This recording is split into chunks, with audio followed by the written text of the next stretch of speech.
शान्ताकारं भुजगशयनं पद्मनाभं सुरेशं विश्वाधारं गगनसदृशं मेघवर्णं शुभांगं लक्ष्मीकान्तं कमलनयनं योगिधृध्यानगम्यं वन्दे विष्णुं भवभयहरं सर्वलोकैकनाथं मेघश्यामं पीतकौशेयवासं श्रीवत्साङ्कं कौस्तुभोद्भासिताङ्गं पुण्योपेतं पुण्डरीकायताक्षं विष्णुं वन्दे सर्वलोकैकनाथम् नमः समस्तभूतानामादिभूताय भूभृते अनेकरूपरूपाय विष्णवे प्रभविष्णवे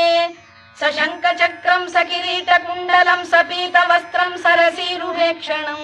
सहारवक्षस्थलशोभिकौस्तुभं नमामि विष्णुं शिरसा चतुर्भुजं छायायां पारिजातस्य हेमसिंहासनोपरि आसीनम्